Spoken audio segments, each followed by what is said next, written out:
Hello, everybody, and welcome back to another episode of First and Last. My name is Josh, and with me this week I've got Joe. Hey, man. And Claire. I'm back. I really almost said Jimmy. Well, It's just ingrained in my brain. I'm going to take that as a compliment, but I'm back. You're back. Jimmy. You'd have had to be in character as Jimmy for the rest of the show. Hey, pasta people. I don't think I could do it. Sorry, Jimmy. You're just too unique. I could try, though. No, Josh will just do it. I'll just be Josh. I could be Josh. It'd be me. We're going to reveal at the end of the episode that this entire time it's actually just been Jimmy pretending to be Claire. It's been Nick, Liz, and Jimmy this whole time.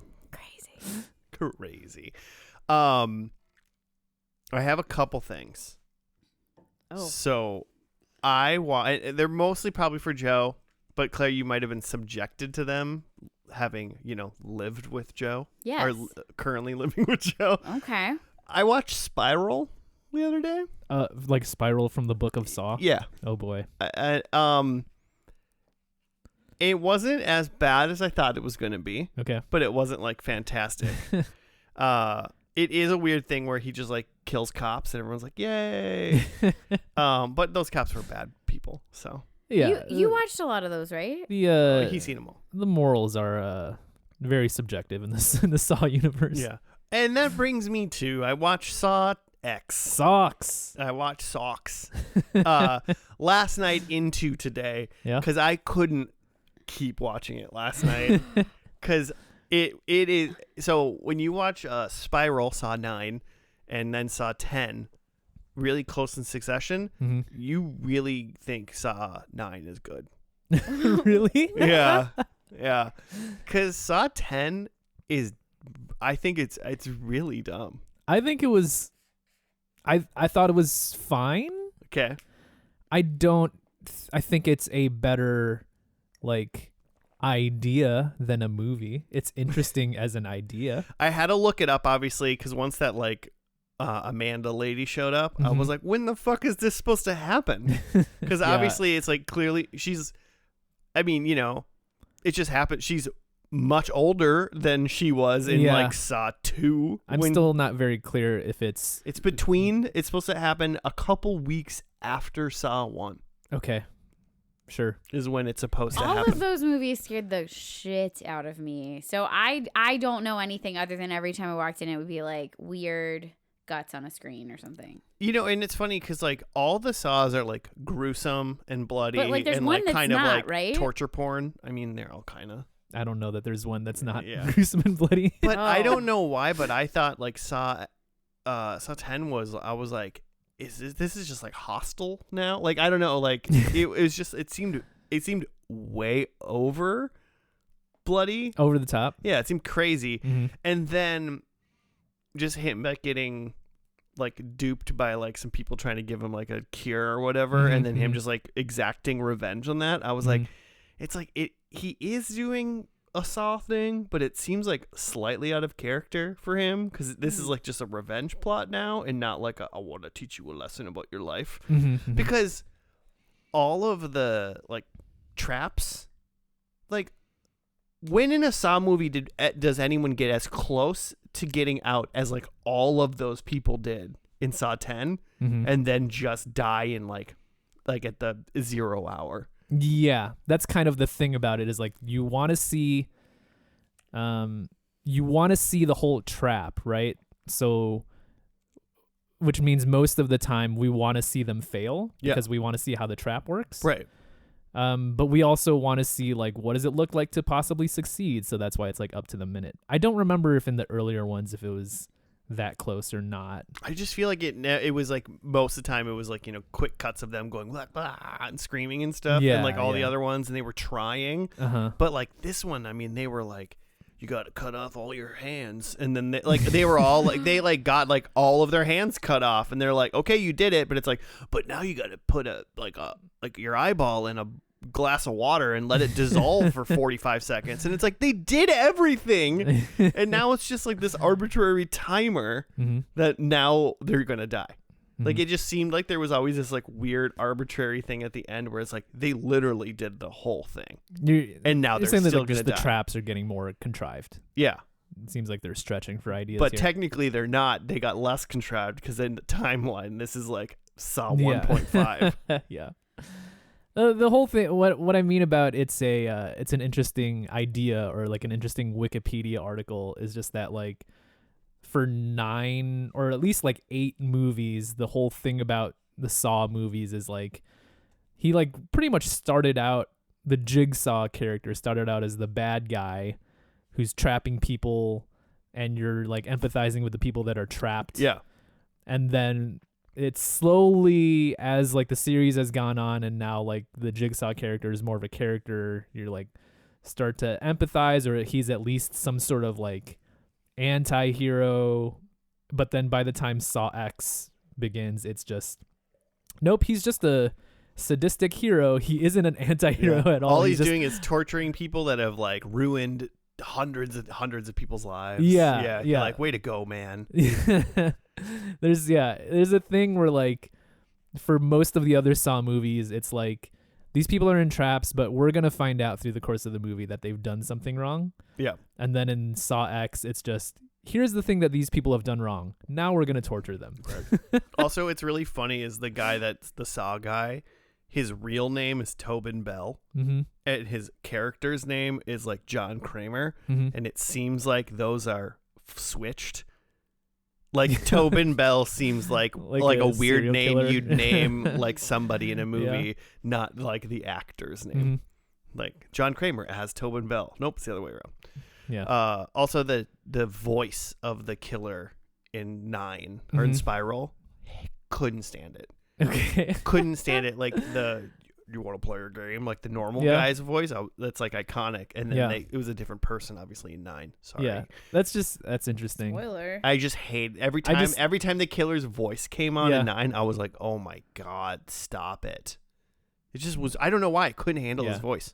That's just, I was just gonna say that's interesting because like I think I watched Spiral and then Saw X back to back. And I was kind of opposite, where I was like kind of interested in Saw X, but like hated Spiral. Oh man, I would watch Spiral 5 more times and watch Saw X 1 more time.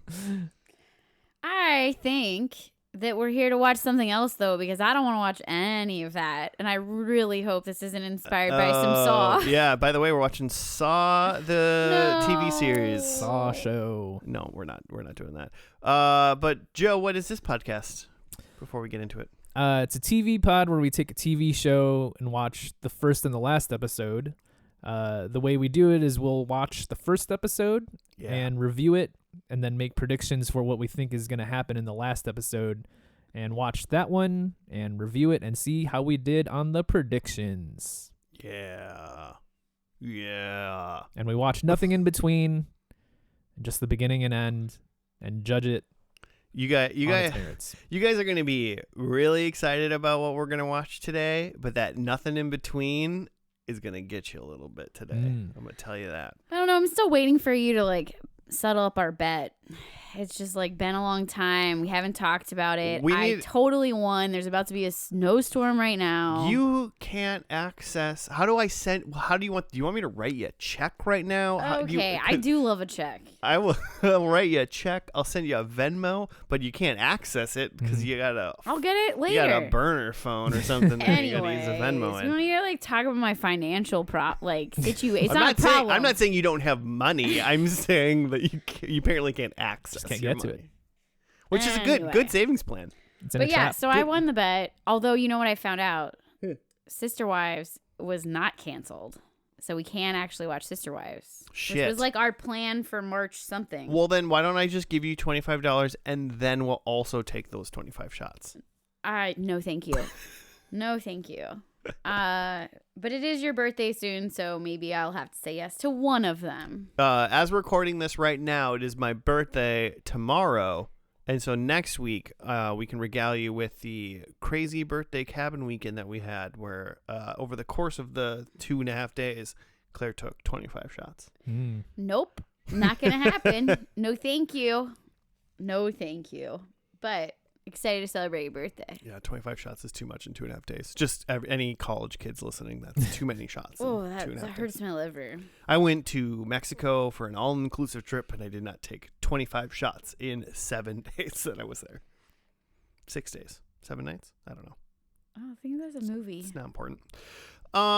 So, guys, there's a show that I recently described to you maybe a month or two ago, and I was like, you guys should watch this show. I think you'd really love it. You've been watching it. But I was going to arbitrarily, since every season is different, I'm going to pick a season of the show, and we're going to watch that first and last. Because it does deserve review. Is it okay? Is it a show that I think I really like? Yeah. I think it is a show that you really like. Oh. I think you most recently started watching a different country's version of it. Oh, well, I wouldn't say watch it, but... Oh, started it. Joe didn't like the subtitles. But what we're talking about, it's gotta be some Taskmaster with some little actone. You are correct. We're going to watch some Taskmaster today. Okay, you guys are in for a treat. The show's great. Everyone should watch it. I can't stop saying that. But wait, what season? We have to make sure we haven't watched it. I feel like we've watched a lot. Season 7. Oh, we haven't. I know you haven't. How do you know? Because I talked to Joe. Oh, you knew this whole time? He didn't know we were doing this. Yeah. He didn't know that. I talked to him a while ago, like a week ago. About. There's a chance that like maybe we did. Yeah, there was a chance that you guys did it. But so as of right now, because Taskmaster is still ongoing, but every single season is different. Basically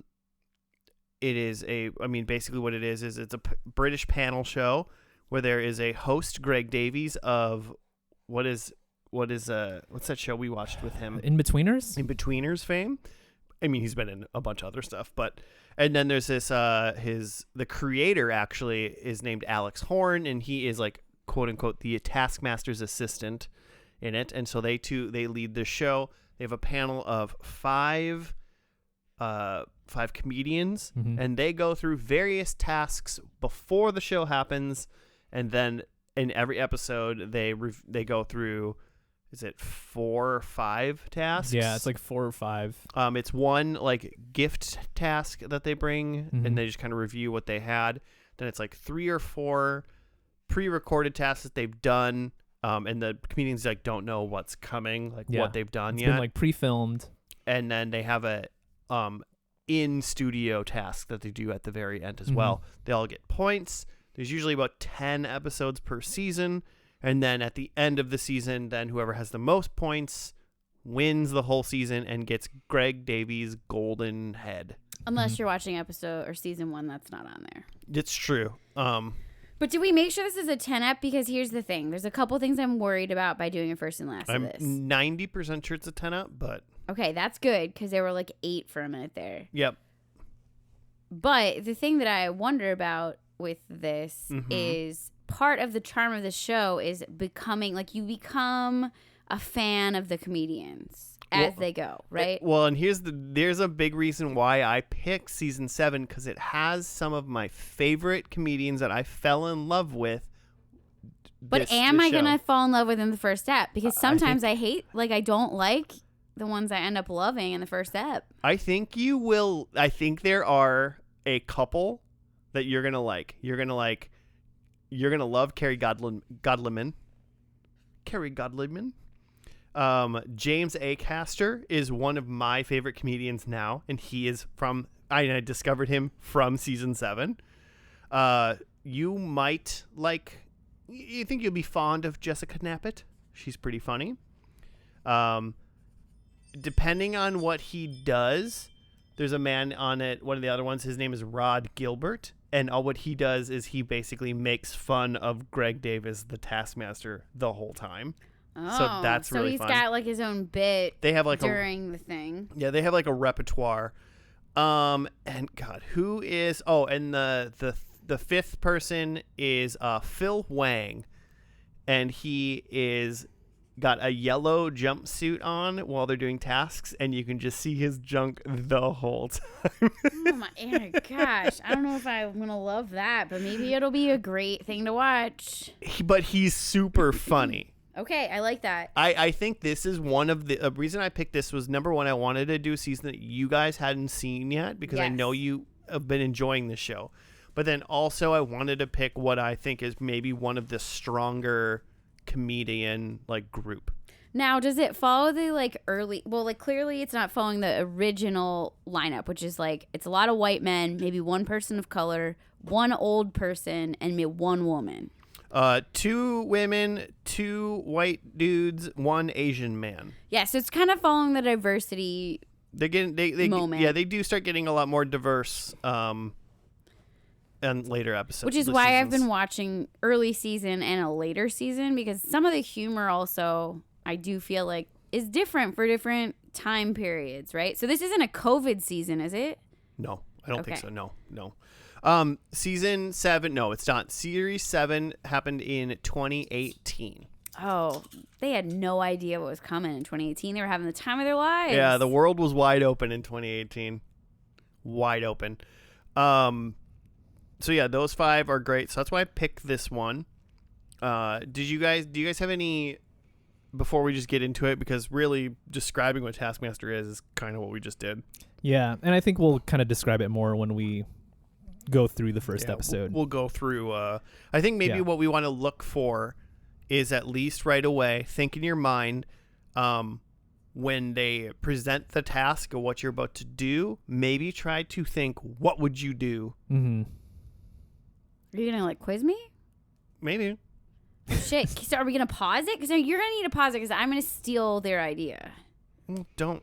Just think about it. Don't steal. Okay, I won't. Really fast. What would be your knee-jerk reaction of how you would like maybe solve this problem? We often discuss this because Joe would handle things a lot more logically than I would. And sometimes his logic would be perfect. And other times I'm like, that would take a long time to figure out, and I would have done this, and this already. But that's a great thing, is because there's some people in these episodes that like they are pure instinct and they just like run amok. Yeah. And sometimes that works amazing for them. Mm-hmm. There's a guy in New Zealand, Taskmaster season 2, and that man I don't think has a logical thought in his brain, but we get along. But he crushed it. Because he was just like a manic person when it came to this show. But was he? So he crushed it in winning, but was he also funny while he did it? Because that's the other thing. Yeah, I know, he was ridiculous. Okay, that's great. Because sometimes it's been interesting to see, like, because typically there's like one person that's really good at the tasks and really good at winning. We watched a season where we felt like none of the people were really that great at the task. Not a great season. It was fine. There were funny moments, but like... That's the issue with the show like this, right? Is that some people, like some episodes or whatever, you'll just get a group of people and they're all trying to maybe solve it the same way. You need like that weird balance of like someone who like really, really wants to solve it, someone who like is trying to figure out what the trick is. Because generally there's like a trick depending on what they're doing.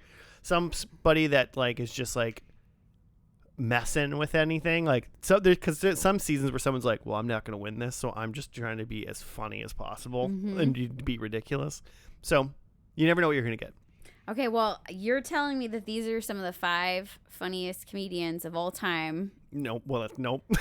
Oh, what? I say for Taskmaster, I think this is some of one of the greatest groups assembled. All right. Well, I can't wait. In the 16 series that has happened in Taskmaster, I think this is one of the better groups. All right. That I have seen. And I've seen most of them, I think. The first episode is called The Mean Bean. Let's find out what that means. We'll be back after that.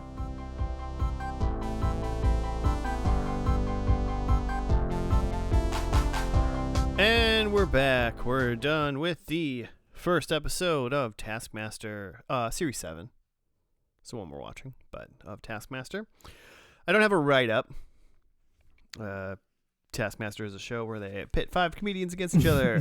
I mean, there's no write-up for everything. I figured what we would do is we just go through, I guess, right away, initial thoughts on the cast and season so far.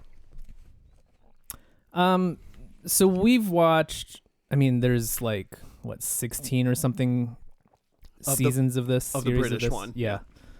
We've watched maybe a handful, 5 to 8 of them, I would estimate. And it feels like within each season, because there's 5 different comedians, there's like people who fill different roles. Whether there's typically like an older person who's like much more logical about things. There's is typically a person who's like younger and just kind of chaotic and just like doing whatever comes to them. And then there's like typically someone who's like more creative and their brain's thinking about things differently. And it feels like this one kind of skews more to just like chaotic, where like everyone's just kind of diving into whatever they feel like it just comes to them in the moment. I mean, so like when they're doing the tasks? Yeah. Yeah. It doesn't seem like very many people are thinking things out. Yeah, that's a lot of the humor, or a lot of the interesting thing in this is like seeing how different people work things out. And in this one, it just, at least in this first episode, it just kind of felt like everyone was just sort of like, well, I don't know, let's see. I don't know. I thought that Rod Gilbert and Phil Wang were both like the ones they're like pitching is more logical. But yeah, like they did make fun of Phil. They were like, aren't you technically like a certified engineer, as he was like just pouring a can of beans around a caravan. Which I thought was just more for comedic. Like that's the other thing. Like when you're on this show, you're like part like trying to be a comedian. And that's the one I'm trying to figure out is like typically in the show, there's one that's like always losing. And then there's somebody that's like kind of the favorite of Greg Davies, or like who's the Taskmaster. And I don't think I can figure out which one of these is going to be his like favorite, like that, because there's typically like a token comedian that he kind of like leans towards. Maybe I'm wrong. Yeah, I don't know if there is one of those this season. Maybe one of the ladies, to be honest.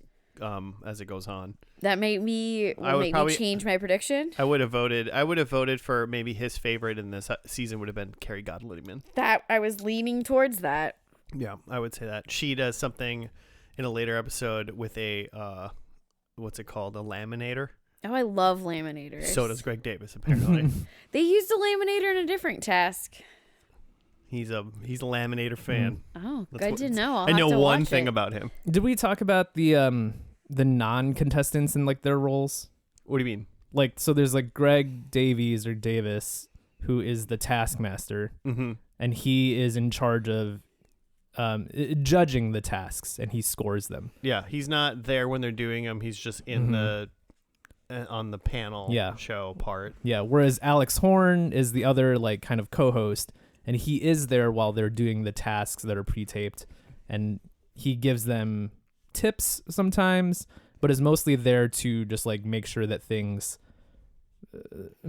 games go accordingly. I'll say run smoothly is a bad way to describe what he does. He definitely doesn't do that, or can't do that, maybe more aptly.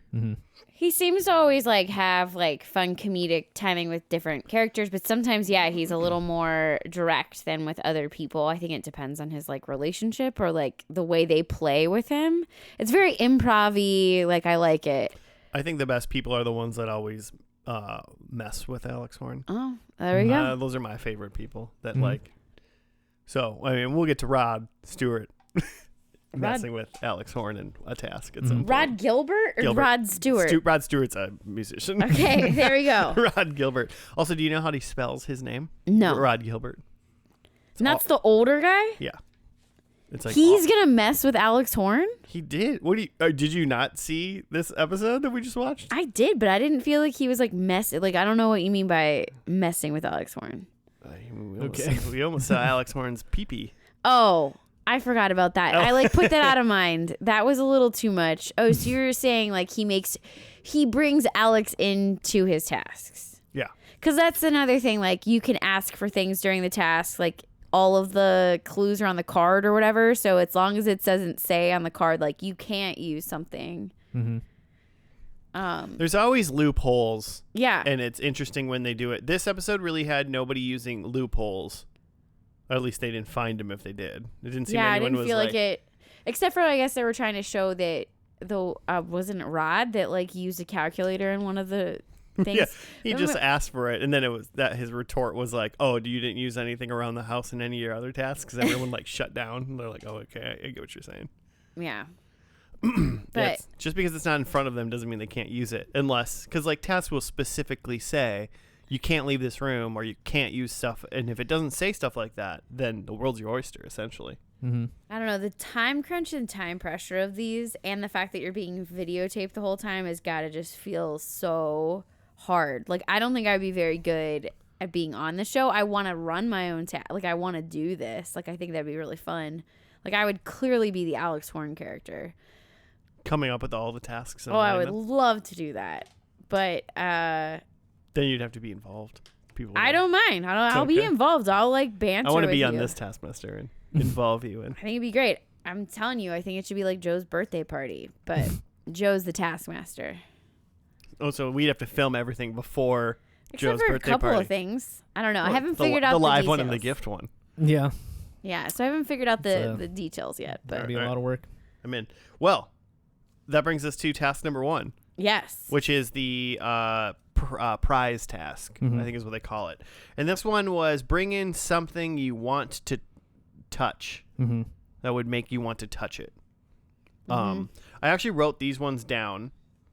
So I'll read off what they brought, and then I hope everybody else thought of what they might bring. Oh boy, I always think that the prize one is the hardest. James brought in an MC Hammer cutout because of his hit song "Can't Touch This." Yeah. So you know that was a thing. Mm-hmm.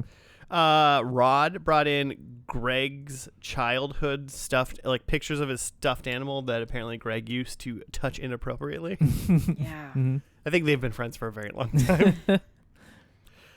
Phil Wang brought in this like Taiwan horse and buggy toy that had a button on it that if when you pushed it, it like ran around, and so like he's like. I thought that was a fantastic idea. Like something with a button that you want to touch, like a toy. Especially once you find out what the button does. Then you're like, oh, now I really want to touch it.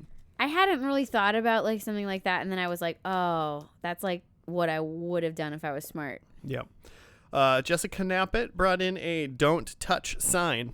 I thought there was which I don't want to touch that, I guess. Yeah, not the sign. I want to know what it's telling me not to touch. But it makes you want to touch something. So I feel like it that does was make you want to touch something, but that's your motivation. Something you want to touch. And then I don't remember what Carrie Godleman brought in. Well, I might know it. No, I don't. I thought I did. Do you remember it too? I wrote it down like 5 minutes afterwards, and I was like, I do not remember what she wrote, and I brought in. It wasn't great. Apparently, she didn't win. Great. Right? I feel like hers was like second to last, above the sign.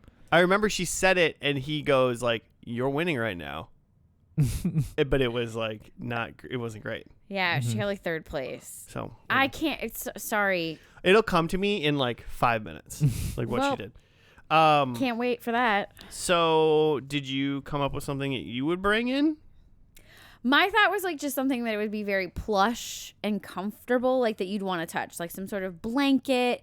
Again, something very cozy, maybe something that's like big and plush, or maybe like a big stuffed animal, or like something like that. That's kind of where I went. Something that would feel nice to touch. Yeah, something literally cozy, feel nice to touch. That's kind of what I was thinking too.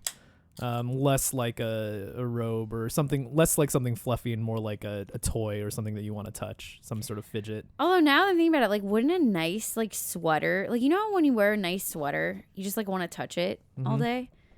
Or like a fresh sweatshirt where the inside's all nice and cozy. I think that I don't know how long they have to think about these bring-in items. I often wonder that. Because if it's like, you got to make this decision today, it's going to be different than if I ponder it. They probably know they probably have like because they film more than one of these a day for sure, you know? So they probably are like, hey, you're in the studio next week for a couple days. here are your prize tasks. Okay. You've got a week or they've got at least a full day, to think about it. If you've been on Taskmaster, come and let us know. The guy in the first season, Josh Whitcomb, he got a tattoo for his prize task. That was like they obviously like know in advance. Mm-hmm. I think I watched one behind the scenes thing where it was like there's 4 months between some of the filming and then doing in the studio. Yeah. But I don't really understand how that works. But what was yours? Because they got to edit everything and stuff, so then it has to be ready. Mine was, it's probably not okay right away. So I said I'd say bring a puppy in. Oh, you'd be like bringing a live thing. That's smart because there's no way you don't want to touch. Greg a puppy. Davis loves a live thing. So if you could get away with bringing like literally a puppy in, you'd win immediately. Yeah. And if for some reason the like producer was like, you can't bring a puppy in, I was gonna bring in a wad of cash. I don't want to touch that. Yeah, but you want it. But like you want it, so you want to touch it. If you had said like a McDuck version where it's like the whole room where you can swim in the money, like I'd be into that. You want to you don't want to touch a wad of cash, but you want to dive into a pool of cash. 100%.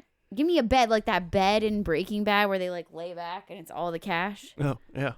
Like I'd want that. See, you are proving my point though. You do want. What if I brought in the bed of money from Breaking Bad? I think I'd still pick the cozy sweater, but like I don't know, it still would be fun. I just want to lay on that. So that was the first task of the show, and that's how they all start with a prize task of.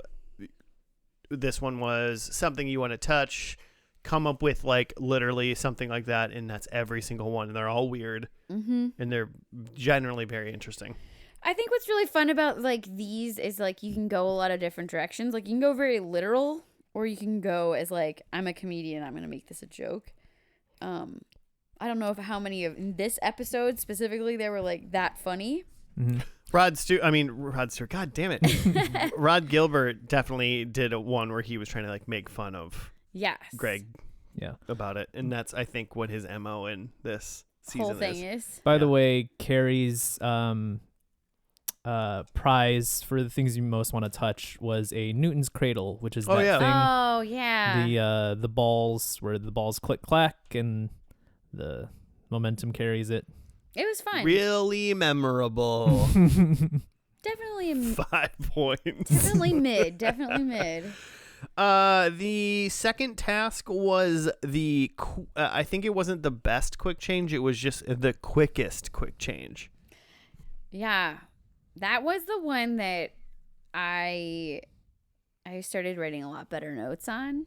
I don't know like if I agree with like Greg's ranking of things, but what did you guys think about it? Should we go through what everybody did?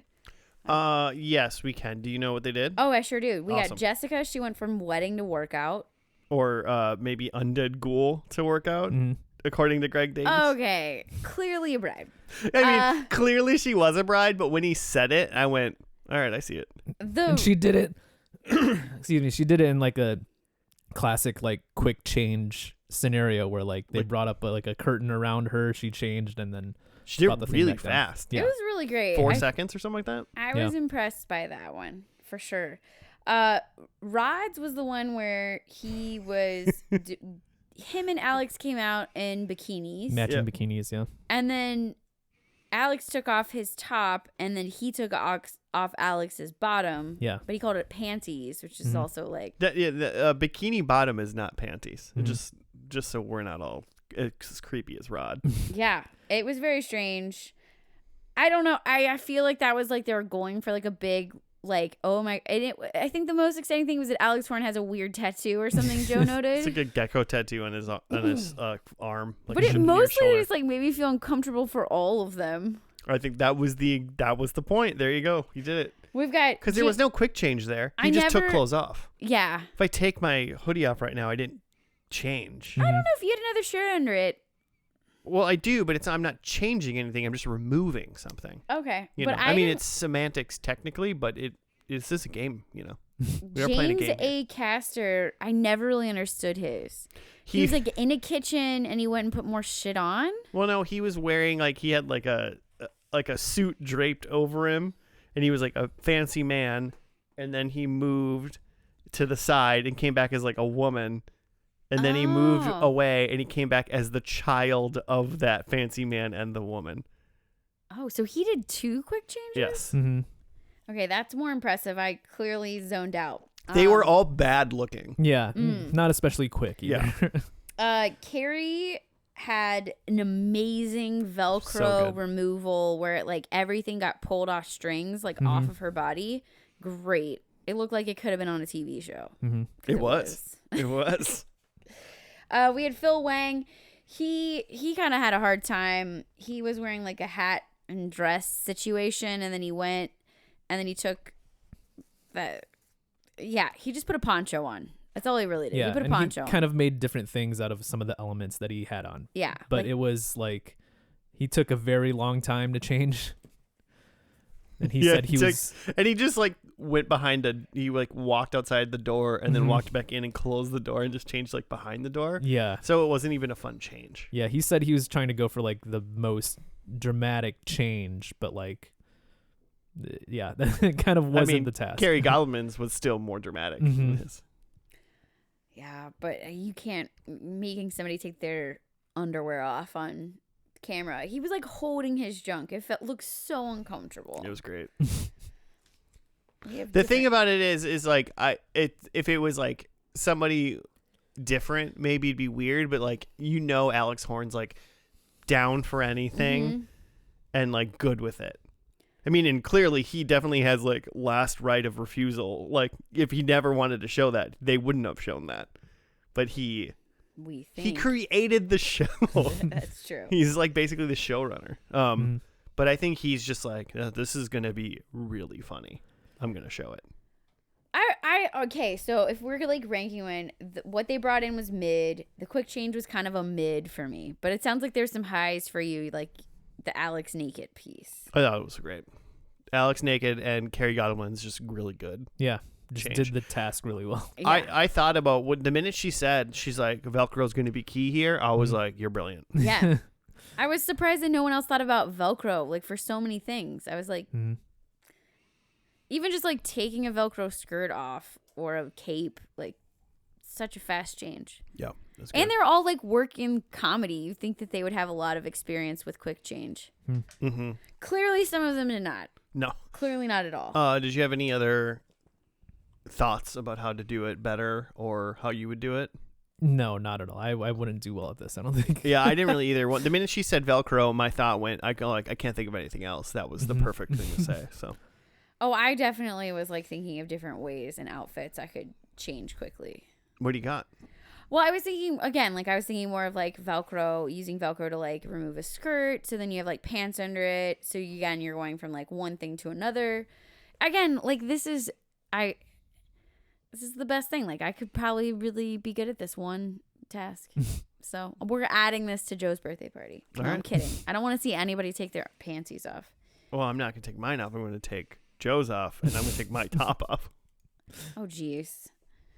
It's nothing we haven't seen before, am I right? Task number 3 was build a box tower. The caveats were, once you build your first box, you only have 5 minutes to complete your tower, or you have a total of 20 minutes to do it. Yeah. If you essentially never built a box. Yeah. Or waited till minute 15 to build a box. So they're presented like in the middle of this forest. It's like a little forest clearing. Yeah, with like just the big stack of like flattened cardboard boxes and some tape. And Phil Wang immediately built a box before he even had any form of game plan. But then I didn't think it was a box. It was a box. It just wasn't shut. So if he had not shut the bottom of it, it wouldn't have been a box because it just would have been a four-sided. Like it would have just been cardboard. I was really disappointed that they he did like, ruin himself. He ruined. Well, they didn't disqualify him. They just started the timer the minute he built that box. Yes. He did screw himself when he said, well, no, the top of this isn't closed, therefore it's not a box. It's like when you open a car door, it's not a car anymore. I don't know, but when them building something you don't finish it completely. Like I was on his side. I would have counted that. When you have an open box, say you're packing to move somewhere, and you're putting books into something, but you haven't shut the top of it yet. Are you putting books into a box? Or is it not a box yet until you shut the top of it after you've put the books into it? I don't know. That seems like a really deep question. Okay. I haven't thought much about it. Yeah, I mean, I would have just... But if the bottom of the box wasn't there and you were just putting books onto the floor with a circle of a box around it, basically, you wouldn't consider that a box. True. So, I mean, he wasn't as bad as James. James, yeah, that just tried to throw it over a tree branch. And he built a single box and then tried to make like a tape rope to throw it over the tree to like hang a box in a tree. With the caveat, and call it a tower. Yeah, being like if he just gets a box as high as possible, he could call that the tallest tower. The thing is the semantics do matter in the show, and they said build the tallest tower, not build the highest tower. Because you could argue that a single box is a tower. It's just a small tower. But they're not going for height. They're going for tall. Yeah. It is height, but like. From bottom of the structure to the top of the structure. But I feel like, who was it? One of them I did not feel like it was closed on the top and bottom. Was that rods? It didn't have to be. But how was that a box? Oh, because you don't have to make a box. You were just building a tower. It's just if you built a box, that's when your time went from 20 minutes to 5. Clearly, I did not understand this task, but it was funny to watch. Yeah, a couple of them did it. My only thought was I would have only half built boxes, which a bunch of them did, where you wouldn't put the top or bottom in it. You just kind of make them so they were square, and so then you could stack them. And I think both the ladies did it. And Rod did it too. So like everyone tried. And then Jessica gave up and made an actual box eventually, but her whole tower fell over. Yeah, that was so sad. But I also think you could have built a bunch of boxes or half built them so they were ready to like close them on both sides. And once you have like 20 of them done, you can build a box in like 6 seconds, like closing them off, and then you could have just stacked them all really fast. Yeah. And I feel like there was enough boxes to like basically make a big pyramid. I also think that this is like a really hard task for us short people. Like there's no good way to build a tower for me. But you, Josh, could build a pretty great tower. Yeah, basically as long as I don't, if it was like me versus you, Claire, I'm out. You'd be screwed because I'm 6'3". I would just try to be funny. I wouldn't try to build a tower. Yeah, I mean. You'd have to build boxes, and then you'd just be trying to like throw them like up or something. Which we saw. I feel like that's what. But I think Carrie Alex Horn doing. is tall, and no one really utilized him, and they probably could have utilized him. I definitely would have asked Alex Horn to put some boxes together. Right? Yeah. So it's task 3. I mean, Joe, did you have anything else?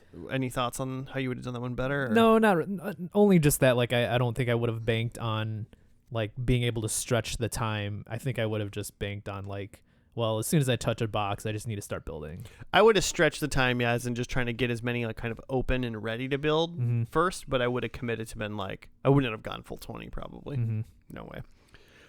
Task number 4 was measure the circumference of the caravan in baked beans. So I guess one thing we didn't really talk about was they have this little place called the Taskmaster house where like everything takes place. They take little field trips every once in a while, depending on the season. But most of the tasks in every season are in this house. They're either in the house, on the grounds next to the house, or they have this little caravan that's next to the house that they do stuff in as well. So they had this can of baked beans sitting on a barrel, and the task was how many baked beans around. Okay, if you like came over to me and you pointed and was like, that's a caravan. Yeah. I'd be like, you mean the RV? I wouldn't have called that an RV. You wouldn't have called that an RV? I would have called that an RV. But it doesn't have a motor. Oh, it doesn't? Well, no, that's right. Like a literal, it's just the caravan. I think I would call it a camper. That's fine. That's another term for it. Yeah, I would agree with you there. But caravan sounds so much fancier. Well, Western European. I think I know caravan because I think of what is it? Snatch, the movie Snatch. Brad Pitt's in it, and he's like somebody who I forget what they call him, but they're trying to sell a caravan. Oh. That's basically what he does. And Okay. he's like, his language, you just can't, no one can understand him. He's speaking English technically, but no one can understand I feel like I've seen that. It's a good movie. Watch a long Snatch. time ago. But okay, well, thank you for teaching me about a caravan. Yeah. But Not yeah, an RV, but a camper counts for sure. Okay. Because Good to know. I think an RV has to be drivable because it's a vehicle, and a caravan's not technically a vehicle. It's like a trailer. I guess trailer would be another term for it. Yeah. Trailer, yeah. Trailer, camper, caravan. Yeah. Look at all those synonyms we came up with. Synonyms. Yeah, so they measure the distance around. Some people try to literally put beans on the caravan, one over the other, and count like that. Phil Wang, as I mentioned earlier, he tried to just dumped the beans out around the caravan and then said, I bet it's like 4 cans of baked beans. Yeah. But then Alex Horn said, how many beans are in a can? And he goes, I was afraid you were going to ask me that.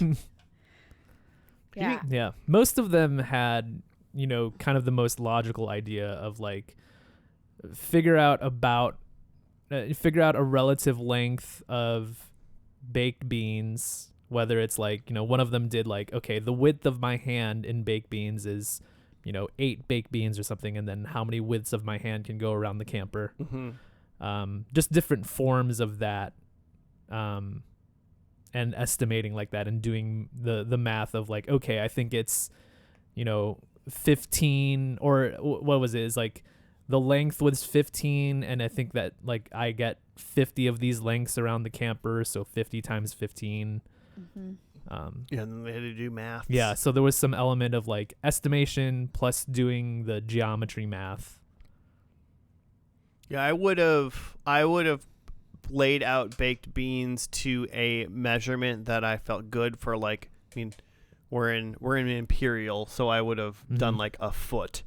And I said a foot is 20 baked beans. And then I would have figured out how many feet around the caravan is. I apparently would have also lost because I would have totally done the same thing that Rod did, which was he measured one. Yeah, he did bean, one bean. Which he didn't find the average or median or any of that. So like he had one big, it was a baby bean. It was like a little bean. It was smaller than what they had measured. And he also like apparently like got rid of the juice, and they were measuring with the juice. They were saying that like by the time he measured his one bean, it was like had shrunken. It was a dry bean. Oh. I think that's a little crap. I'm on Rod's side about that. He's like, you're considering the juice around the bean part of the bean? That's a little rough. I don't agree with that. That's a little rough. But I would have totally been wrong too, because I probably would have done that, and I would have been like, I need a measuring tape, a calculator. Yeah. Like, but I also teach geometry, so I think there's a little bit of that involved. Is like the logical way I would make kids do this activity. But I loved watching some of them just like get stupid with it and like stick beans on it or pour the cans out. Like, that's the best. I like that Carrie like used a bean juice to like do math on the window and stuff. Like, that was pretty great. There's definitely an element to when we're sitting at home watching this and seeing them do ridiculous stuff, and it's like, why would you do that? Like, I wouldn't have done that. But then when you think about it and they're just like, in the moment you have this many minutes to do things, it's like a lot of your logic just kind of goes out the window, and it's just like, I need to do something quick. Yeah. And I don't think we were even doing justice portraying, I guess, how like funny a lot of these situations are. A lot of, we're like, how would you figure it out? So it's like fun to do that, but also like, how many times did probably all of us laugh out loud in this episode? It was multiple times. I mean, I also clap along with the audience. And Claire the whole claps time. with the audience. That's some solid like at home participation. It's though. like solidarity. Yeah, this- I like get involved. You get so involved in the show that you clap with the studio I do. audience. I clap for they do a good job. I clap. Yeah. I mean, it's just a testament to how good this show is. And then the final task was build the best fruit display hat, but they could only use, they had little like grabbers.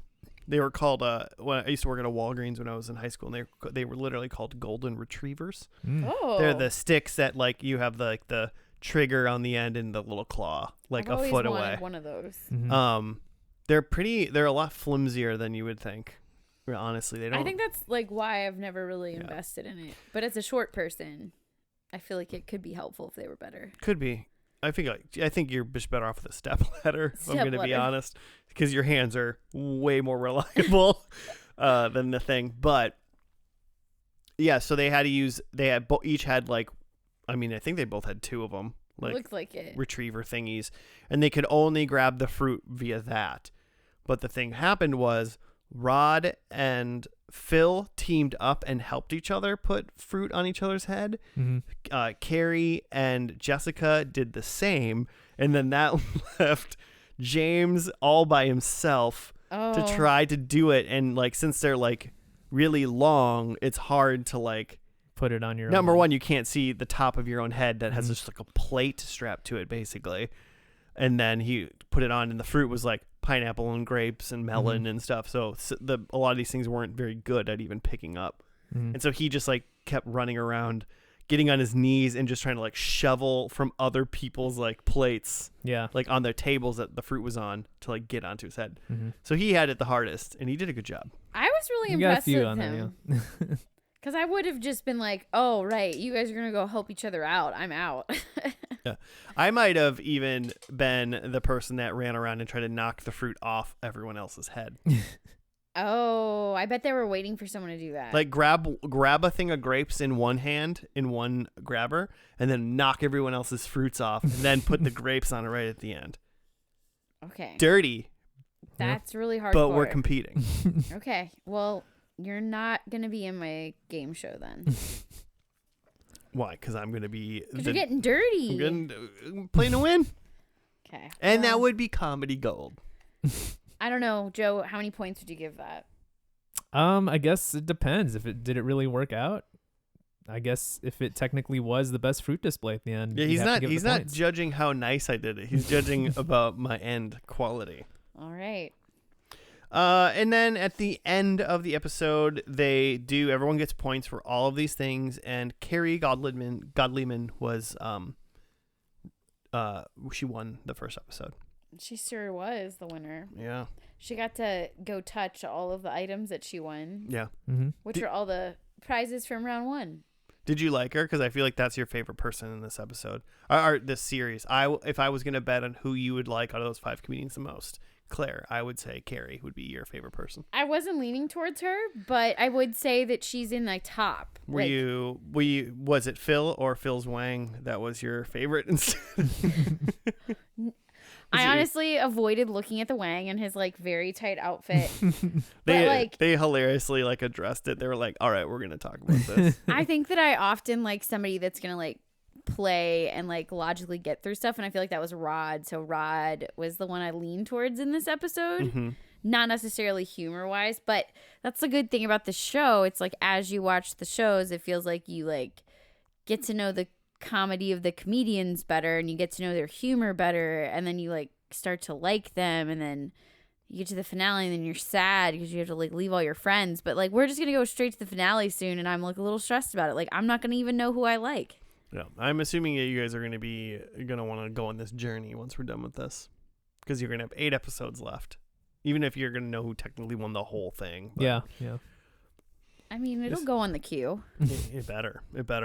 Joe, did you have a favorite person, at least in the first episode? I'm going to ask this again at the end to see if anybody warmed your heart in the finale. I don't know. I typically like I like watching people who think of stuff differently than I would have. Because I like seeing just like different ideas happen. But like I also like it also kind of weirds me out when they get like super weird with it and super just like not doing the thing. So I don't know, like it could be James, but again, he didn't really do so well at the tasks in this first one, so it wasn't super fun to watch. I mean, it's fun to watch him fail at things, but it's like I like watching people succeed in a way that I didn't expect. Right.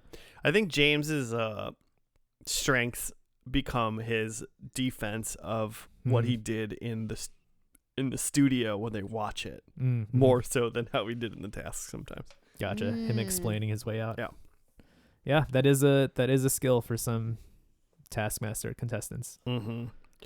Well, the last episode. Do we have predictions for it? I do. Lay it on us. I sure will. Let me turn the page here. I'm gonna say Rod wins. Okay, I'm gonna lay it out there. He got second in this episode. I think it's between him and Carrie, but I'm gonna go Rod. Which I know that you keep saying he fucks with Alex, so I'm a little worried that he's gonna like hurt Alex and that's gonna ruin his chances. But then, I mean, there's Taskmaster likes that. There's like 9 more seasons. You know, Alex is fine. Oh, that's true. One of my favorite like kitschy things that the show often will have is like ducks. So I want ducks in this episode. I want there to be some ducks somewhere. I thought about expanding it to poultry, but like I'm gonna stick with ducks. Ducks is probably safe. I think that I wanted to determine what teams they should be, which I like to do after the first episode if they haven't had a team task, because we'll probably see a team task in the finale, which is when they break into 2 teams, 1 of 3, 1 of 2. Mm-hmm. So I have predicted that there's going to be teams. I think I should get partial points, though, if I can get any of this right. I don't know how you're going to allot those, but in the, as they would in Taskmaster, you get partial points sometimes. But I think that there's going to be a team where it's Carrie, Jessica, and James. Okay. And then I think it's going to be Rod and Phil. Okay. But I have no idea, and I'm probably wrong. And then my last one. I think that someone is going to buy something during one of the tasks. So, like, they'll have a task, it'll be like, do this thing, and then they're going to be like, well, I'm going to make this neon hat, and I'm going to spend 400 pounds on it or something. So someone's going to buy something to help them win a task. All right. I like it. Cool. That's it. I can go. I also think Rod wins. Wow. Oh, all right. Now I wish I had picked Carrie. Yeah, I just think that, like... Do you want to switch your answer? No. Okay. It just seems like Rod really wants to win. So that's why I have him. I think that they're... for this episode in particular, not the series, I think there's a tie. And when they have an episode tie in points, they do a tiebreaker. Yeah, it's rare, but I love it. Yeah, so I'm calling a tie. I think that in one of the tasks, Alex has to eat something. That's a common trope, and he often has to eat something gross. And then the last one, I think that there's a musical task that requires some sort of creative musical song. That was going to be one of my predictions. But then I was like, I think Joe's going to do that, so I won't. Well, I did it. You don't want to also get the points if it happens. I don't remember. I've seen this show somewhere in the deep recesses of my brain. I know who won this series. I do not recall anything that happens in this last episode. And at the moment, I have a guess of 2 people who I think win. And I think I'm right on one of those 2. So I'm just staying away from all of that. So my predictions are, number 1, I think when they're in the studio and they're talking about it, I think someone throws someone else under the bus. Okay. Like, and, kind of like argues against them from getting the points. All right. I like that. We'll know when we see it. Number 2, I think during a task, someone spills like a thing, like, if they have to like carry a glass of soup around, like kind of thing, they'll spill it or they'll drop it or they'll fall or something like that. So spill, drop, or fall. So a solid mess up. Number 3, I think in the studio again, I think James will freak out. And we'll know it when we see it. Okay. But I feel like though. I know he freaks out sometimes. What does that even mean? You'll know it when you see it. Mine are subjective. And number 4, a very unsubjective one, I think whoever wins will only, the series, not the episode. The series winner only wins by a margin of 3 or less points. So I think it's tight. Okay. And I do not remember what the points are. I promise you that. When Josh gets all these points, when I get 4 points, that's you can bullshit. We definitely call bullshit when I get 4 points. I really wish that like someone would be like saying "no way" a lot, like that one season. No way. No way. So the finale is called "I Can Hear It Gooping." Okay, I think Joe's got some musical. Is gooping a musical too? I don't know, Or just but here, I'm just just because of the word assuming. here. I'm just realizing now what the mean bean was from the title of the first episode. Yeah, the average. Yeah, there you go. The mean of the bean. Mm-hmm. All right, so we'll watch the finale and we'll be back after that.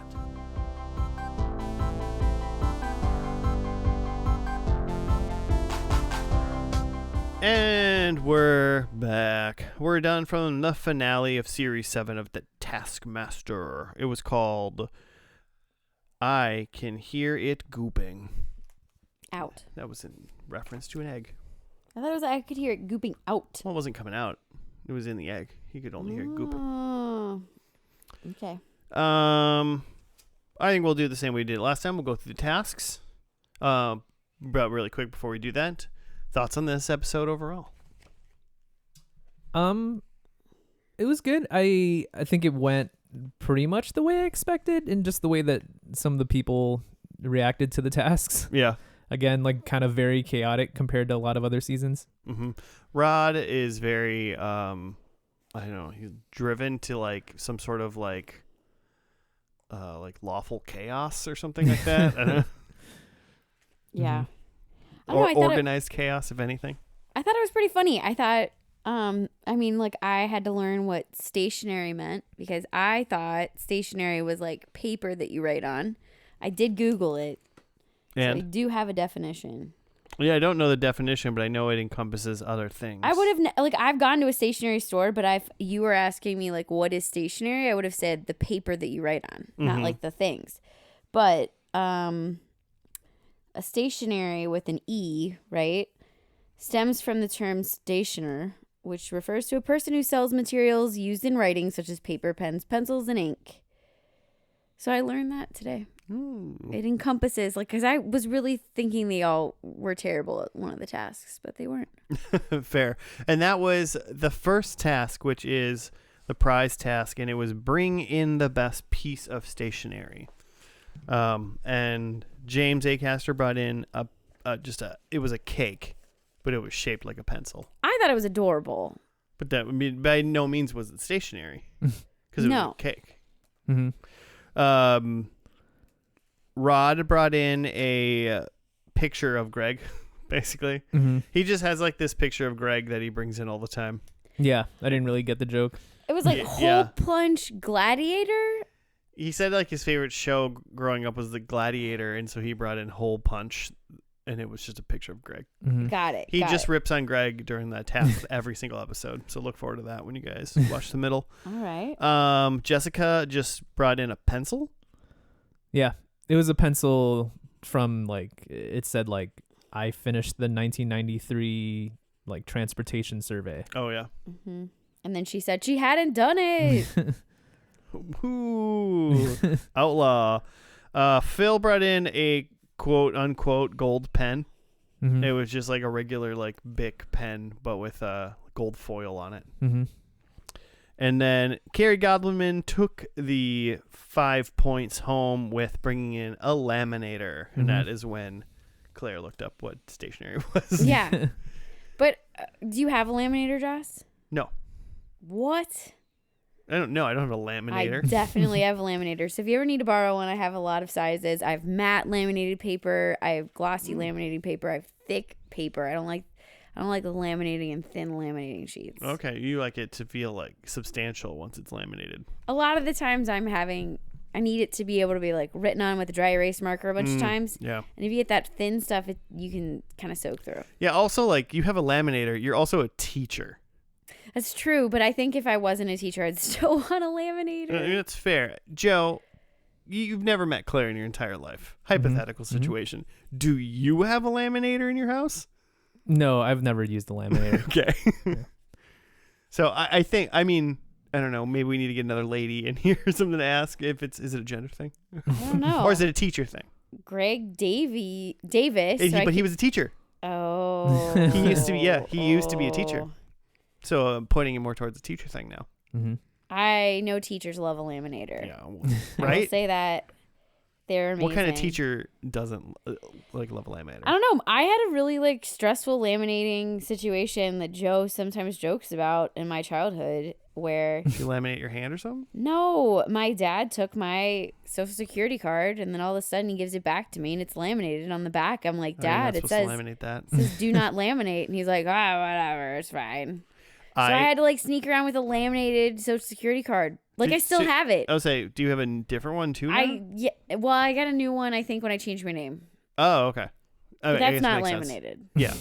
So, but you waited until you literally got married to get a new one, though. Yeah, I like had to skirt around things to like, because people would be like, you can't use that, it's laminated, right. And I'd have to like use a passport or use a different ID. Yeah. It really sucked. Dad, if you're listening right now, you can't laminate. Don't laminate that kind of stuff. You can't do that. Social Security cards are. It's just bad. Like, I mean, your passport and your like driver's license, those all have like some form. I mean, you don't want to dip your passport into water, but like if you dripped on it, you could wipe it up and it'd probably be totally fine for the most part. I saw something on Reddit recently, and granted, I didn't do a deep dive, so this could totally be a lie right now. Yeah. But we like to lie on this podcast sometimes. We're so liars. It's okay. But I read that the original Social Security cards were made out of like metal. That's fucking awesome. Wouldn't that be so cool? That would be cool. I also found out this morning that my Social Security number was not given to me in the state that I was born in, because the Social Security number is tied to like where you're born. Right. However, before 1987, you did not get one automatically at birth. So you had like a window where your parents had to like apply for it. I think it was like 3 years or something. Oh, okay. Because then I looked on this list and I was like, oh, beginning of my Social Security number, what state? And then I'm like, okay, that's Kentucky. And I'm like, I was born in Illinois. Like, did my parent, like what? I thought the government had done something wrong. And then so I had to do a lot of reading. So apparently today I've really know a lot about Social Security cards. Yeah, I mean, you already know way more than I do. I just know you just don't want to carry it around with you because you don't want to lose it. Just don't laminate it. And you don't want to laminate it. I, speaking of not wanting to carry around with it, when I went to Mexico last month, or even not even last month, like a couple weeks ago, I got there and I was putting my like passport in the safe and it like opened to a page and my Social Security card was tucked into my passport. So I had accidentally brought my Social Security card unlaminated through to a different country inside my passport, to which I had given to many people from leaving home to putting it in the safe and discovering it. Could have fallen out. And it never fell out, at least.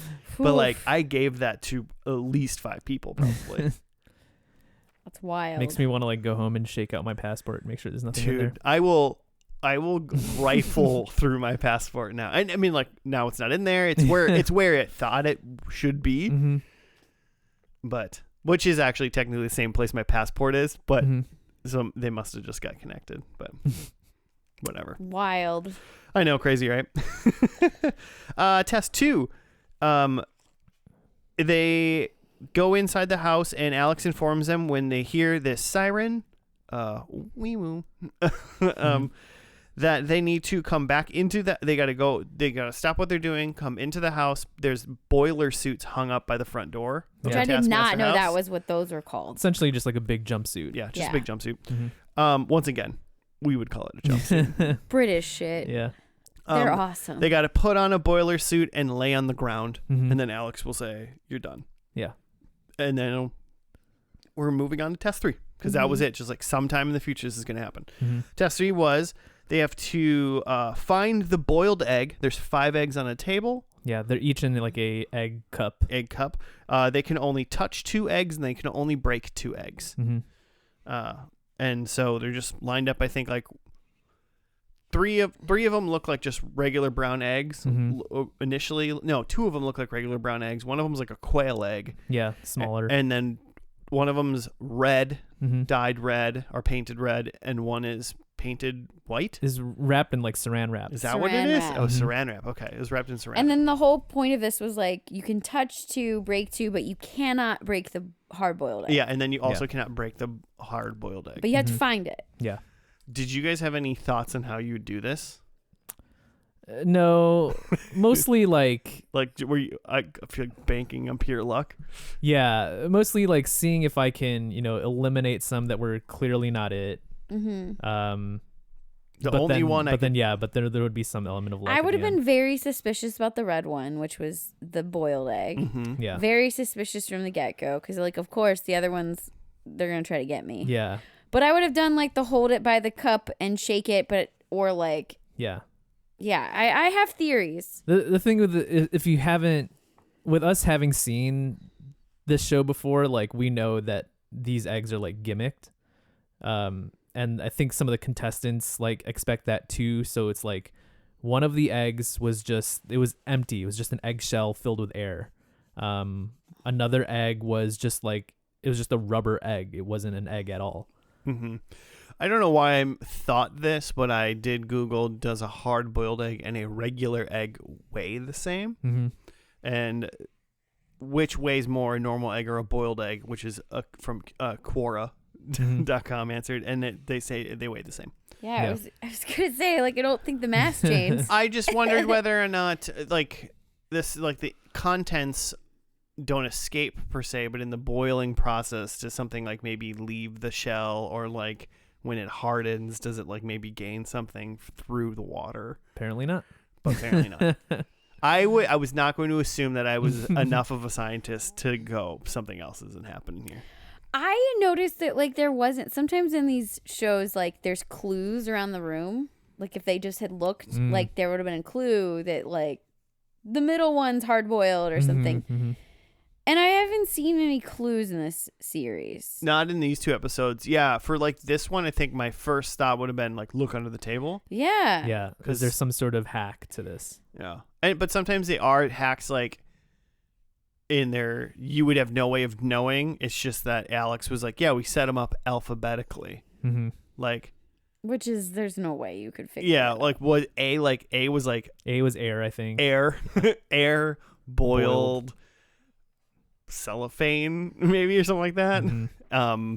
Regular or no, like egg like quotations quail, and then like regular. So like no way. No way. No way. I will want to point out this may come in to contest later, but Rod did break and spill his egg. Just FYI. No reason I'm bringing that up. Task number 4. There it is. Yep. I wrote it in a different spot, and I went from 3 to 5 all of a sudden. Task number 4 was to recreate a video game. It said a classic computer game, but I think they just meant video game. I was unclear on how much time they had on this, because it seemed like for some of them they had a lot of time. Well, Rod went to a different location for sure. And enlisted had a lot of 50 people. Yeah. All the task said was recreate a classic computer game. So I think they had an hour, because at one point they were like, and you did that within the hour. Oh, they said that to James after they saw his. Yeah. Oh, okay. So maybe they only had an hour. Yeah. I don't know. They must have just have a lot of people on hand. It was just everyone that was working there that day. So I thought there was really good like stretch of games though. All pretty good. Yeah. All would fall into classic. Maybe James, which he did Grand Theft Auto. Mm-hmm. And it was definitely the style of like maybe oldest Grand Theft Auto 3. Mm-hmm. So that might, depending on, I mean, if you have a Zoomer, maybe it's a classic video game now. Yeah. But this is also Series 7, so this is 2018, so it's 6 years ago. Mm-hmm. They should say too that with some of these tasks, especially this type of thing where it is creative, they do get some assistance from like the Taskmaster house like video editing crew. Oh, a lot of help, and it's nice. Yeah, so for this it's like, you know, they'll dress up and set up obstacles and things to make it look like the game, but then there is a lot of help with like just like the video editing, adding some graphics and sound effects to make it look like a video game. Yeah. So yeah, James, like I said, did GTA, and so he had like the little GTA like health bar and stuff up, and then when he got like wasted at the end, it kind of did the GTA thing. As maybe like don't sue us, Rockstar. Rod did. What did Rod do? Is it Gal? He did. It was like a Space Invaders. Space Invaders. That where he got a bunch of people in like white jumpsuits or white boiler suits, and he like taught them using like a megaphone like how to like walk this pattern and make this sound, to make it look like Space Invaders, and then he was just throwing tennis balls at all these people to like eliminate them. Once again also Rob did a thing, and I think he was doing it to also be a little mean. Like, because he was just hucking balls at people's balls. And they even commented, like Craig was like, I think you just were hitting him in the nuts a bunch. He's like, yeah, I did that. Because he said he heard the last guy like audibly go like, oof, when he hit him. Carrie did Tetris. And Carrie clearly knew very little about video games, and it was really funny. That's kind of what she did, was kind of what I was picturing would be something easy to do. Essentially, she just like, I don't know if they had this at the shop or she like built them, but it's just like little, cardboard boxes shaped like the Tetris pieces, and they just like, scooted them down this track to like, as if you were filming from above, it looked like Tetris. Yeah. Phil did GoldenEye. Did you love that, Joe? Did I love that? Yeah. Oh yeah, that really spoke to me. He does love that video game. Again, like the video editing helps, but like the way that they staged it too, with like they put like body cams on like their chests, so it had the same perspective as it would be in GoldenEye. Yeah. And then Jessica did Mario Kart, which was the best. That one was probably my favorite. Yeah, I thought it was really good. She had set up a course, and had her and Alex driving around in go-karts, or not go-karts, but golf carts. And there was even a banana peel throw, which really made it seem accurate. Yeah, that was great. Did you guys come up with was there a video game that you would do?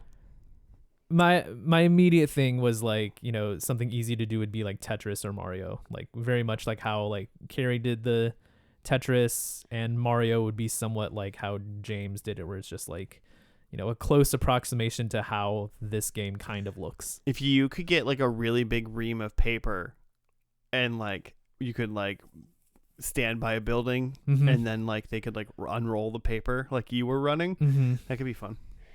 I think that I would have to do, like, right now off the top of my head, if there's a Power Wash Simulator, it's like going to be the easiest game to recreate, and it's the only one I know how to play. But I probably would not think of that in the moment. I think I would probably be like Zelda and like make swords and like fake sword fight like Alex Horn. They wouldn't be good. It would be terrible. Everybody would be like, that's not Zelda. And I'm going to be like, I don't know. It had an ocarina or something. I don't doubt the comedy value, though. It would be great. It would be hilarious. I don't know why, but my thought was Dr. Mario. Oh. Which is similar to Tetris, yeah, it's probably. Very Tetris-y. But I think I would win Dr. Mario, and then I could wear like a lab coat maybe and joke around or something. That'd be good. James won that one, by the way. Just so we're in. Task 5. This is a fun one. Yeah. Tie yourself up, and you have 10 minutes to tie yourself up, and then afterwards, the slowest to be released by Alex wins. So you're tying yourself up, but you have to make it hard enough that it takes Alex a long time to untie you. Yep.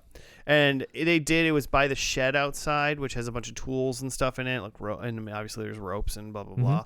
But then there was also like the task was sitting on a chair, so that kind of like psychologically, some of the people sat down in the chair. Yeah, to tie themselves like into the chair, kind of thing. So that was pretty good. Carrie felt for that.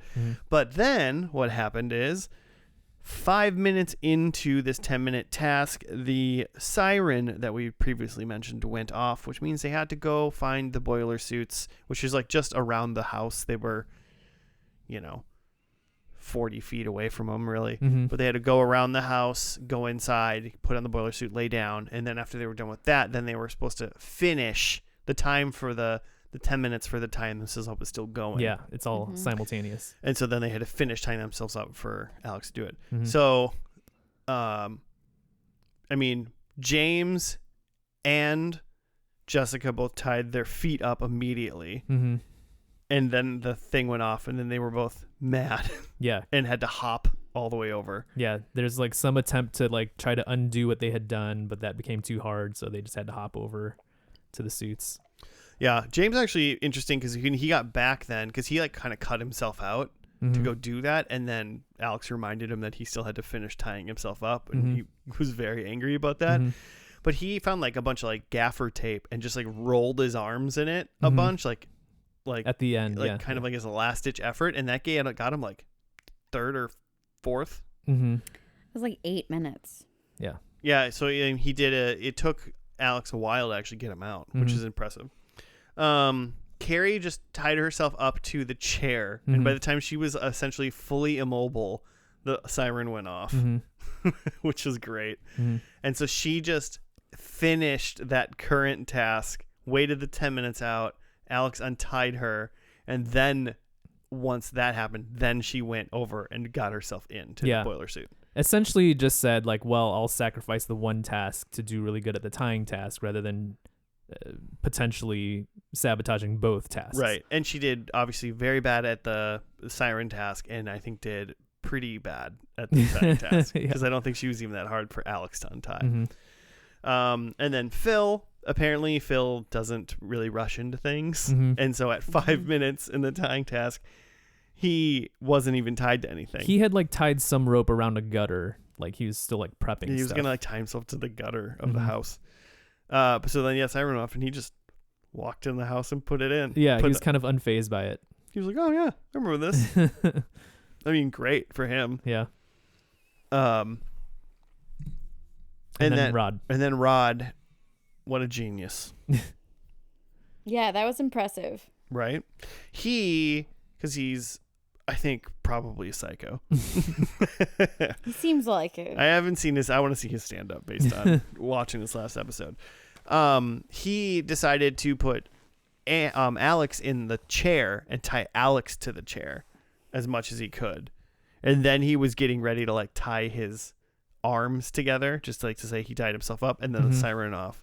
But it was funny because the siren didn't even phase Rod. Yeah, he just continued tying. Which, do you remember in the beginning when Alex was like, do you understand the task? And Rod said, I'm not a fucking idiot. And then when the siren went off, he just didn't even. He needed prompting that it was like important. He was ignoring it completely. Yeah, Alex was like, you're supposed to do something when the siren goes off.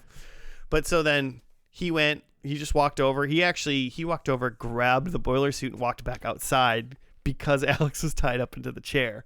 So he had to lay down in front of Alex, and he was good. And then he finished tying Alex up more, put a bucket on his head, shoes on his hands, and a top hat on top of the bucket. And then it was over. And apparently Alex never got Rod untied because he never untied himself from the chair. he wasn't able to get free, so Rod had to go untie him. Like Rod went and got lunch and then came back and untied him. I wouldn't have even thought to tie up Alex. Right? But like, see, makes the most sense. Yeah, because how is he gonna untie you when he can't get to you? That was my first thought. It was like, how I don't think I would have thought of tying Alex up, but I would have been like, how can I like escape Alex? Yeah, how can I just make it difficult to untie me? I unfortunately probably would have thought of something like, I'll tie my arms and then I'll run away from him. See, but then and I just would have been tired and I would have hated it. Or you would have won. Or I would have won. You never know. I sprinted away from Alex for 25 minutes. Yeah, that was kind of along my lines of thinking too, is like try to be uncooperative or inaccessible somehow. Yeah. Like get on the roof of the house. I don't know. Lock myself in a room or something. Like, who knows? Yeah, I was thinking like lock yourself in the shed. Wait for 9 minutes and 59 seconds and then be like, I gotta go poop, and then go lock yourself in the bathroom. Yeah. Oh, that'd be a smart call. Yeah, just been like, I can't come out. But then they'd film that, and that's uncomfortable. Well, you're not actually pooping. Really committing to the bit. Or you're committing, yeah, or you're committing to the I bit. don't know. Sometimes you gotta really go live with that. Well, so they would have only like mic'd your pooping. I don't like that either. Nope. No, thank you. It's a private time. I would say that that's the best. The bathroom's the best place to ever be stuck. I thought you were gonna say to poop, and I was gonna be like, yes, Definitely the best place to poop. is. A bathroom. To be stuck. I don't know. How stinky is it? Is it clean? Have you pooped? I don't know. I mean, I assume a normal, clean bathroom. Because I'm saying best place, not, So, best place to be stuck is a bathroom. I think I'd rather be stuck in a kitchen. Yeah, but I don't want to poop in a sink. I want to, I just poop in the trash can. You've got water. And you assume you're not going to get, I'm not thinking I'm trapped in here and I'm going to die. It's like, I might be stuck here for a couple hours or something. Maybe overnight. And I can survive without food, but if I am stuck somewhere and then I'm gonna have to go to the bathroom, I'd rather be stuck in a bathroom. Okay. You know what? I think literally for we cleanliness. just need more bathrooms. Yeah. Joe, would you need a toilet or a bathroom? I don't know. I feel like I can make a toilet out of anything. Yeah, I mean, can dig a hole, can find a sink, you can pee. Yeah. But it's once you're in there for 16 hours and all of a sudden you got to poop. That is rough. What do you poop in a bowl and put it in the freezer if you're stuck in the kitchen? Yeah, exactly. You poop in a bag. Throw it in the freezer. Trash. Throw in the trash. Okay, so I'm going to go, okay, maybe kitchen is number one. I think kitchen's number one and there's food there. There's food. Did I just go shopping for food? No, that's tomorrow morning. Well, then I want to get, and then I choose my bathroom. Okay. So whether or not there's fresh food. All right. Anything else about Taskmaster? You guys have watched other seasons, and now you've seen the first and last of this one. Yeah. How do you recommend this show to people? Do you? I mean, definitely recommend. It's somewhat interesting doing a first and last as opposed to going through the full season. Like Claire said, like a lot of it is learning the people. So this time watching just the first and last, it was interesting to see that like a lot of my first impressions turned out to be accurate, I guess, at least in just the last episode. Mm-hmm. I think you're pretty spot on. Mm-hmm. I'm a huge fan of this show, and I think that I like it, the fact that the next day after I watch some of these tasks, I'll be thinking about them, or I'll be thinking about ways to do them, or like it's just a fun thing to like daydream about because it's funny and silly and not super serious, but you're still winning. Mm. I also like the way that there's like the host that gives out points and it's based on their opinion and it's not necessarily logical sometimes. And you're all kind of playing at different ways to get the host points, which I think is really interesting. Because, you could like suck up to the host and get points. You could be terrible. Typically, if you're terrible, though, you're not getting any points. But Greg Davis doesn't necessarily like suck ups either sometimes. Sometimes he doesn't. Yeah. So it's like hard to know what's going to work. Mood-based game. For this Yeah. guy. Very moody. It's good.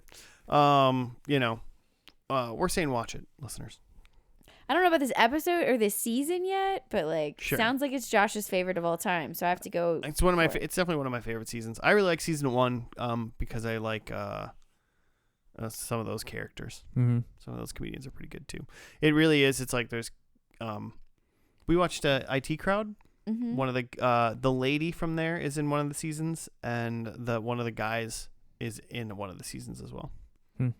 Different seasons. I keep seeing like British stuff. And I'm like, that's one of the comedians from Taskmaster. I'm like, oh yeah. Like, no way. I've now seen a bunch of like random other like panel shows that they do, and it's because I've watched seasons of them and Taskmaster, and I'm like, now they're funny to me because I know who they are. Mm-hmm. Yeah. I often like would imagine like if I was like in the UK, like what is this show popular? Like I don't even know. Like, yeah, I got no idea.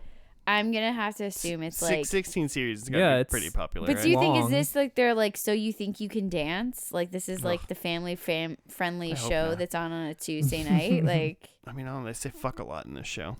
That is true. But, So maybe it's but it is they can say that on British TV. So yeah, but then they bleep other things. It's very confusing. Like beep.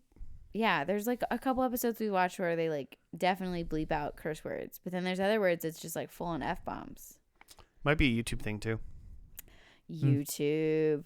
I can't be mad. This is like free and yeah, this whole series is on YouTube, which is crazy. Predictions. How do you do? Oh, let me pull mine out. I don't think I did super great. Rod didn't win. No. I should have let my second impulse go and pick Carrie, but I didn't. There was definitely one duck. There was one ducky. I called it a duck. Josh noticed it. Yeah, you're welcome. And other times I'd give you a point for that, but not after that comment. There was no team tasks, and in fact, I looked this up.